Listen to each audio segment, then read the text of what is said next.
Hi guys, I'm back with chapter 10, Magic Treehouse Leprechaun in Late Winter. Fare thee wells. Well, that was simple and direct, said Annie. Yeah, Jack felt dazed. Augusta looked at Jack and Annie. I saw them, she said, her eyes wide. I finally saw the she. I really saw them. She burst out laughing. Her laughter was so full of joy that Jack and Annie started laughing too. I saw them, Augusta kept repeating. I saw the she, and now I have important things to do. Yes, you do, said Annie. I must learn the old language, and I must start gathering stories at once. That's what Queen Anne told me, said Augusta. I can't wait to visit the old storytellers. There's Mary Sheridan and Biddy Early too. I'll start with Mary. Let's go see her right now. Hurry, will you come with me? Hurry. Sure, said Annie. But just a second. She turned to Jack. What about Willie? Who's Willie? Asked Augusta. A friend of ours, said Jack, looking around.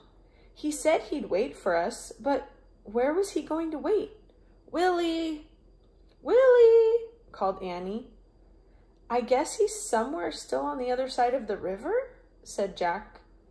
That's too bad, said Annie. Yeah, said Jack. Come, let us go see Mary now, said Augusta, grabbing Annie's hand and pulling her along. Jack looked around for Willie one last time. He was sad about not seeing the leprechaun again, but he was a little relieved too. He knew that they couldn't keep their part of the deal, teaching Willie how to play the magic whistle. Come on, Jack, cried Augusta. Jack followed the two girls through the wet meadow, over the stone wall, down the dirt lane, and across the muddy field to Mary Sheridan's cottage. Mary, Mary, Augusta called. She dashed ahead of Jack and Annie. She didn't even stop to knock. She threw open the door to the cottage. Oh, she said, freezing in her tracks. Jack and Annie caught up with Augusta and looked inside. Mary was sitting in front of the fire. Next to her was a small man wearing a green jacket and three-cornered red cape with a white feather. Willie! Cried Annie. Annie and Jack hurried past Augusta into the cottage. You're here, said Jack. Of course, I said I'd wait for you, said the leprechaun. I see you found your dear friend and brought her home. Good work. Augusta stood in the doorway gaping at Willie. Who are you? She asked. Name's Willie, just plain Willie, said the leprechaun. I usually leave before you visit Mary, but now that you've seen the she, I suppose there's no point in hiding from you anymore. Are you real? Asked Augusta. Who knows, said the leprechaun. Maybe I'm real and you're not. Depends on which one of us is asking the question. Everyone laughed. Good point, said Annie. Well, we'd better be getting home, said Jack. He wanted to leave before Willie asked Annie for his whistle lesson. Jack took Annie's hand and started backing toward the door. Thanks for helping us, Willie, he said. Yeah, and thanks, Mary, for everything, said Annie, waving. Goodbye, Augusta. Goodbye, everyone. Wait just a minute, my friends, said Willie. Uh-oh, thought Jack. Have you forgotten our deal? Said Willie.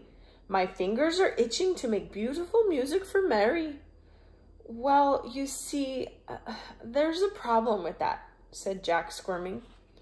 A frown crossed Willie's face. A problem? He said. How could there be a problem? Find your friend, teach Willie to play the whistle. Doesn't get any simpler than that.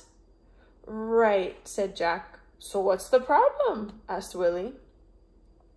Well, the whistle... Jack didn't know how to finish. I'll answer that question, said Annie.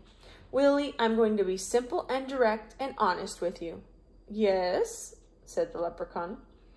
Merlin the magician gave us the whistle to help us on our missions, said Annie. The whistle is magic, and the magic only works once. Without the magic, I don't really know how to play, so I can't teach you. there you have it. Ah, said Willie. He looked at the floor and shook his head. Then I'm afraid I'm going to have to turn you both into chipmunks. What? Said Jack. Willie burst out laughing. Joking, only joking, he said. Merlin, you should have told me you were friends with Merlin in the first place. Do you know Merlin? Asked Jack. Oh, yes, we spent a great deal of time together. Must be about 800 years ago now, said Willie. How is he? He's happy, said Annie. Good. Willie turned back to Mary and Augusta. I first met the master magician on the Isle of Merlin in Irish Sea. Wait, please, Willie, said Augusta. Mary, do you have a pen and paper? No, my dear, I'm afraid I don't, said Mary. I can help, said Jack. He took his pencil and small notebook out of his pocket. He tore some clean pages out of the notebook. Then he gave the pencil and pages to Augusta. There, he said. Oh, thank you, Jack, said Augusta. She turned back to Willie. Continue, please. Well, said Willie, Merlin was only a few centuries old then, and I was a mere lad. As Willie told his story, Augusta began to write. Jack put his notebook back into his pocket and nodded to Annie. She nodded back, and the two of them started toward the door. Just as they were about to leave, Annie called out to the others, Bye. We have to go home now, said Jack. Trip lightly, said Willie. Thank you for everything, said Augusta. 1 and 20 fare thee wells, said Mary. Same to you guys, said Jack. Then he and Annie slipped out of the cottage. The rain was pouring again, and the wind was blowing hard. I think we inspired Augusta, said Annie. Yep, we accomplished our mission, said Jack. Now, let's get out of here. He couldn't wait to go home and get warm and dry. Jack and Annie ran against the wind. They climbed over the stone wall, then hurried down the lane, slipping and sliding in the muck. They ran across the soaked field. By the time they arrived at the rope ladder, their clothes were caked with mud. Jack and Annie climbed into the treehouse. Annie found the Pennsylvania book in the corner. As rain blew through the window, she pointed to the picture of Frog Creek Woods.